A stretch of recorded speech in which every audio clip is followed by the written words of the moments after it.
Hello, everyone.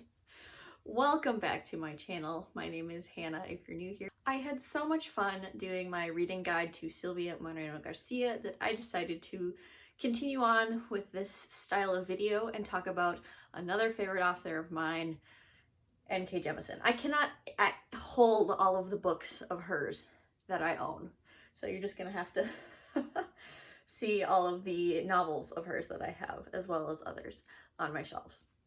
Now, in this video, I'm going to give you a little blurb about the author and then talk about each book that she has written, each series that she's written, and talk about a little bit of a plot summary, what I thought of the book, a rating, some trigger warnings, and then at the end of the video, I'll talk about where I think it's best to start with this author. Because, you know, she's a little intimidating. She's got a lot going on. Where do you start? N.K. Jemisin is a multi-Hugo Award-winning Black author living and working in New York City. In my opinion, she is one of the greatest, if not, you know, top three, in my opinion, of the most prolific and successful and wonderful fantasy authors currently publishing, in my humble opinion. I think she is one of the greats, and I think we should talk about her in the same breath that we talk about Brandon Sanderson and other authors in that, on that level. I think she is just as much of a powerhouse as some of those other popular authors. What I love about N.K. Jemisin is her genre blending, her writing ability. Her writing is immaculate on its own, but her blending of different genres, her versatility. She's writes a little bit of fantasy, a little bit of sci-fi, and kind of, you know, a mismatch of different types of mythology inspiration from all over the world, and she kind of combines it into her own thing, and I think that's very unique to N.K. Jemisin. And I just think that the themes that she tackles in her books are so powerful and emotional and so well executed that I just think every single work of hers is practically a masterpiece. So I'm going to go through the books kind of in chronological order of when they were published, and then at the end I will do my little overview section. So first we're going to start off with the Inheritance Trilogy, book 1 being the 100,000 Kingdoms. The interesting thing about this trilogy and her duology, which I'll get into next, is that each book is kind of a standalone. It's a really separate story, even though it's set in the same world and it follows events chronologically, but there's no overarching story really happening between books 1, 2, and 3 in this trilogy. They're very separate entities, and that's why I have such different opinions on each of the 3 books. But I'll talk about book 1 in a little bit of detail. So this follows Yena, who is an outcasted princess. She is technically an heir to the throne, but her mother was sent away, and before the start of the book, her mother was murdered, possibly, and she is called to the palace to fight for the throne, essentially. She's got 2 cousins who she has to battle to see who can be the heir. And so this has great world building. This is an intense empire that's very overarching. We have gods as characters that are kind of chained by the royal family that she elicits the help from. A few of those gods. And this has a lot of like African inspired lore kind of woven in, is like, at least that's the feeling that I got from this first book. So I ended up giving this book 4 stars. I really enjoyed it, and I think it was a pretty solid start to this trilogy. Book 2, The Broken Kingdoms, follows a blind artist as well as one of the gods from the previous book, and they're kind of trying to solve a murder mystery, and a bigger plot kind of unravels as they try to uncover this mystery. Honestly, this is my favorite in the trilogy, which seems to be an unpopular opinion, but I just loved following the perspectives here, and I thought their character arcs, I don't want to give too much away, I thought their character arcs, both individually and together, was quite fun to read. And I really think, in my opinion, again, that in this trilogy, she really got her stride in book 2. And then book 3, Kingdom of Gods, is following 2 siblings and a god. How do I put this? As the 3 of them become entangled, I will leave it at that. And there's a larger plot going on with more gods, and the Empire is going through some stuff.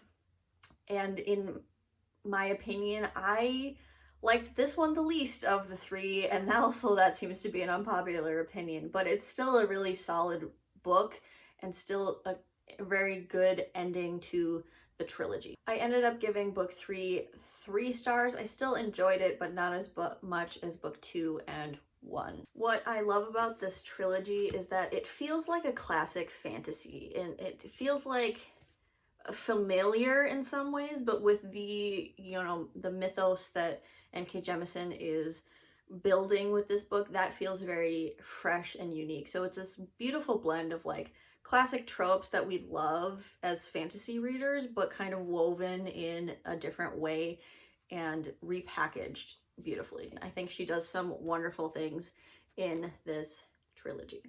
So overall, I really like this trilogy. It's a great place to start with her, and it was, I think, her first published works. Trigger warnings for this one: a lot of incest. A lot of incest in these books. There is some violence. There is an explicit smut scene in book 1, which was a little interesting in my opinion. As well as there are some other trigger warnings that I'm probably not remembering at this point, but so just be careful when picking up N.K. Jemisin in general. Next, we have the Dreamblood Duology, the first book being The Killing Moon.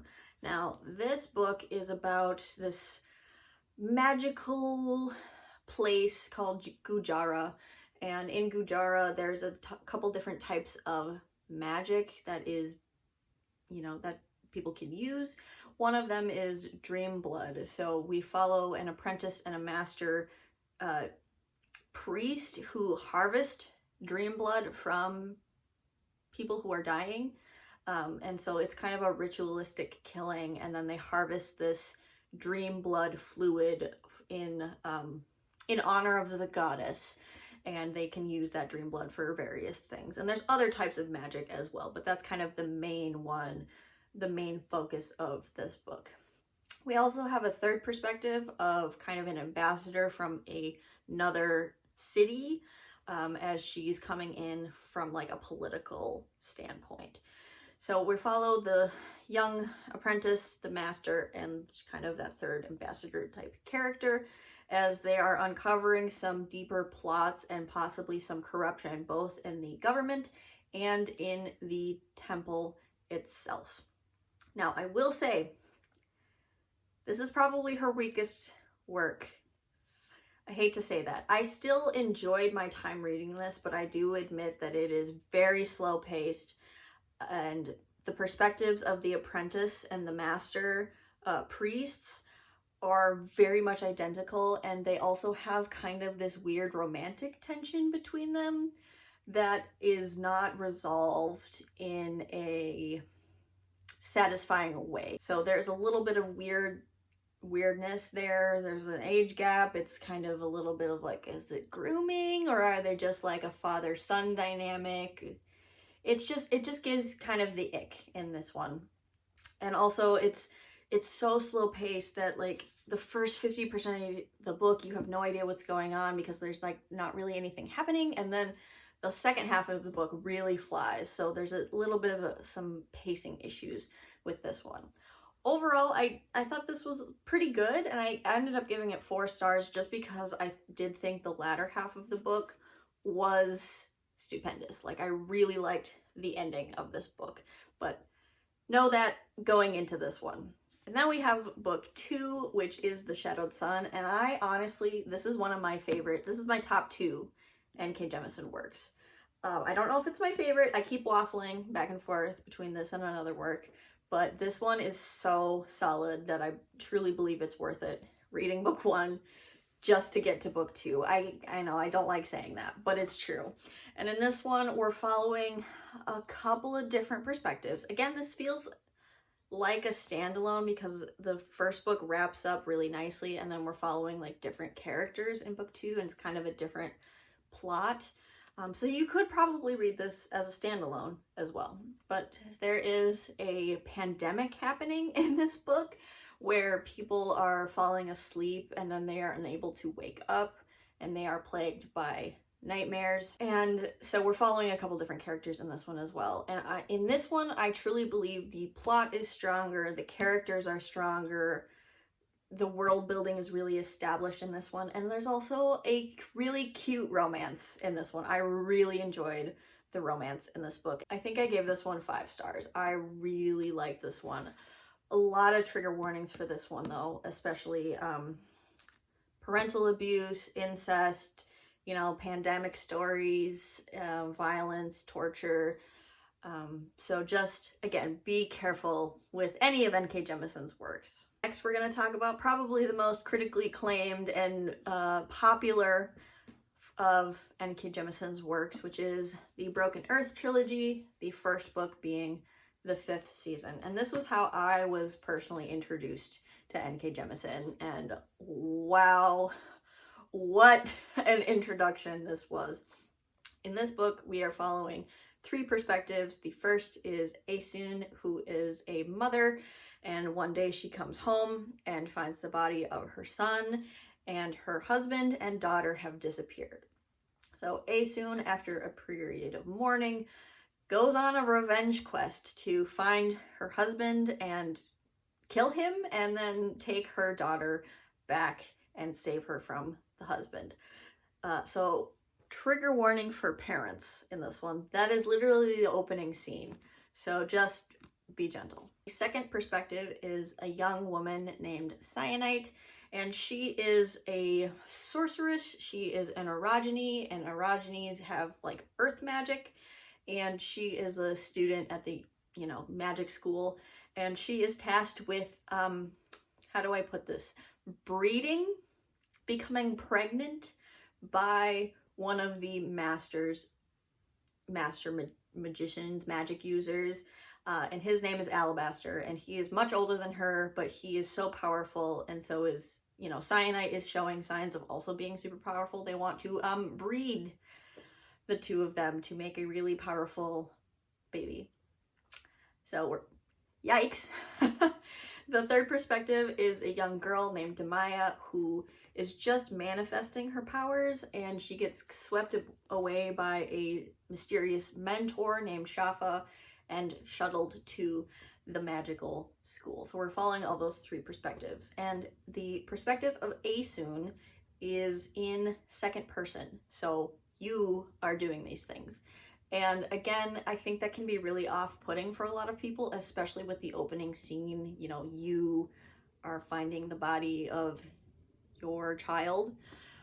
So that's really tough to read, but I think the reason why she uses the second perspective for that particular character is really quite ingenious, and it is kind of wrapped up in the end as to why the second perspective is used. So if you can get past, again, the opening scene and that writing style where, you know, we're kind of shifting from second perspective to third perspective, I think this is marvelous.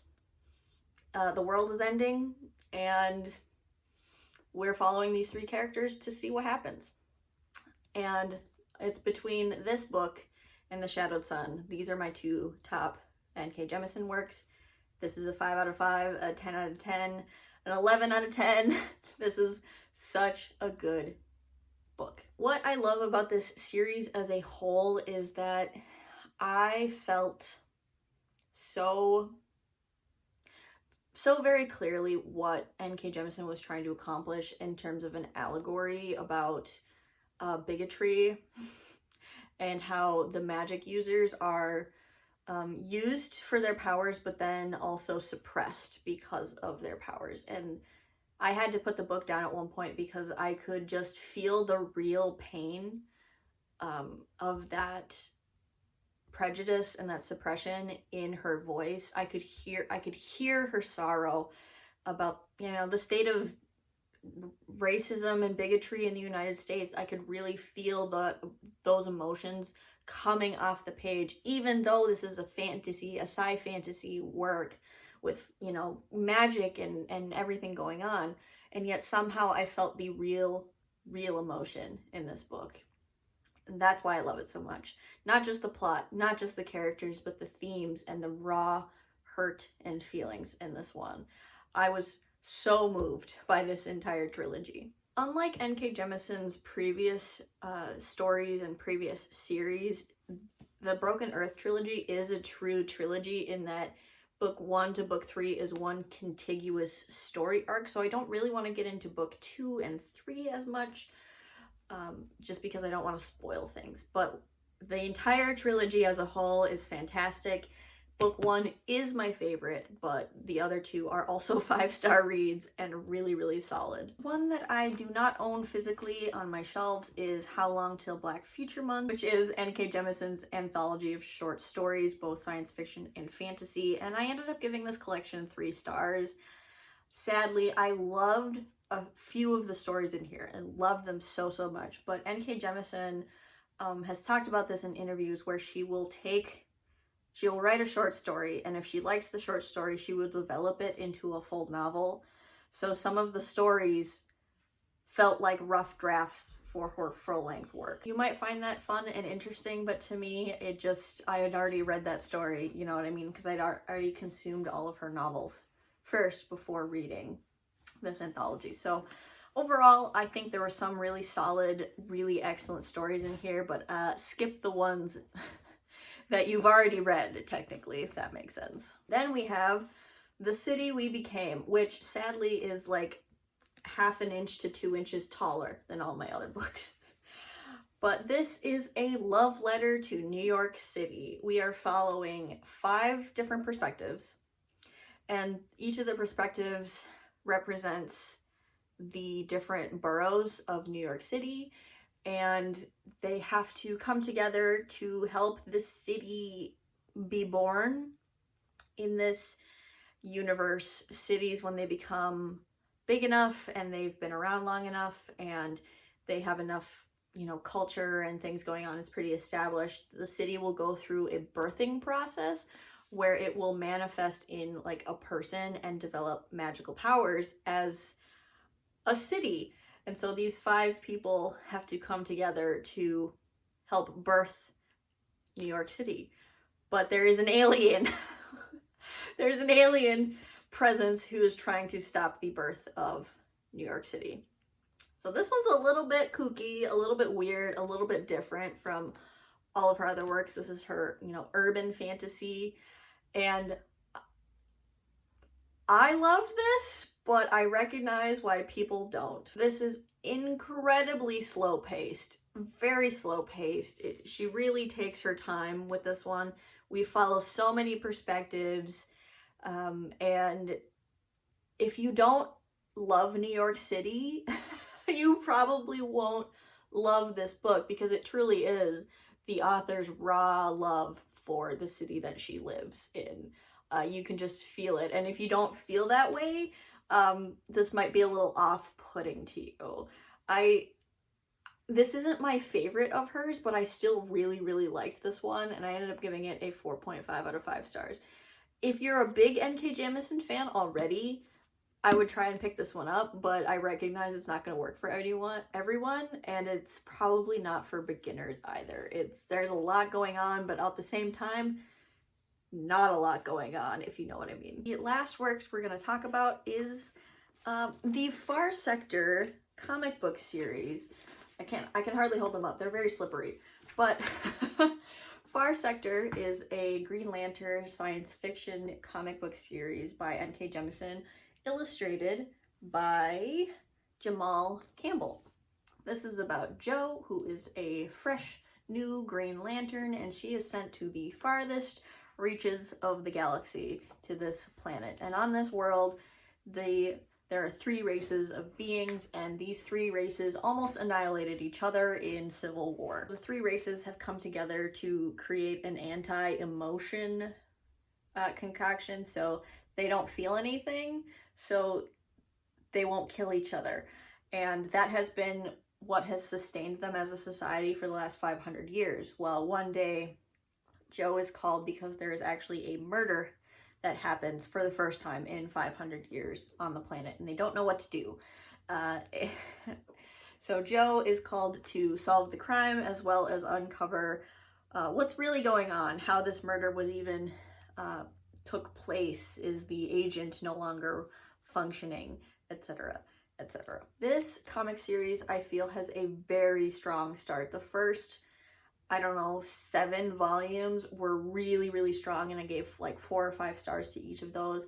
The last few volumes felt a little rushed, and the overall conclusion was very, very quick. So in the end, I ended up giving the entire series like a 3.5 stars, but again, if you're a big N.K. Jemisin fan, I think you would really like this. Not being familiar with like the DC Comics scene at all, I can't speak to like the Green Lantern-ness of it necessarily, but I thought what N.K. Jemisin did with the Green Lantern superpowers was cool in my opinion, and I loved how it was portrayed in this series. It was really beautiful art. Really beautiful art. I just think the colors were wonderful. I love Joe as a character. He's a bisexual, which is confirmed on page. And overall, I think this is a pretty solid series as well. And I end up giving it, again, a 3.5 out of 5 stars. So, those are all of N.K. Jemisin's works that I have personally read, and kind of a synopsis about each and what I thought about them. But where to start? Where to start with this amazing author? In my opinion, if you are a classic fantasy reader, you're already a Brandon Sanderson fan, you've already read a lot of white man fantasy, I highly recommend going with the Inheritance Trilogy and the 100,000 Kingdoms to start with, because it feels very classic and traditional, but it really shows her style and her taking of some tropes and melding them with some different mythos of different cultures and making them her own. And I really highly recommend this for new to fantasy, classic fantasy readers, if you just want to start out. However, if you are more of an advanced fantasy reader, I would give the 5th season a try. I would give the 5th season a try with all of the caveats, with the trigger warnings and everything in that vein. Because I understand the second person is not going to be for everyone, but if you're already very familiar with a lot of fantasy and you've been reading some more intense fantasy, I think this is the place to start with her, and then you can go back and read all of her other works. Those are my recommendations for N.K. Jemisin. If any of these sound interesting to you, I would highly recommend any of these books. I think N.K. Jemisin is truly masterful in her craft, as well as her plots and stories and characters are just something special. And I really highly recommend her to anyone and everyone. Thank you so much for watching, and I will see you in another video very soon. Bye.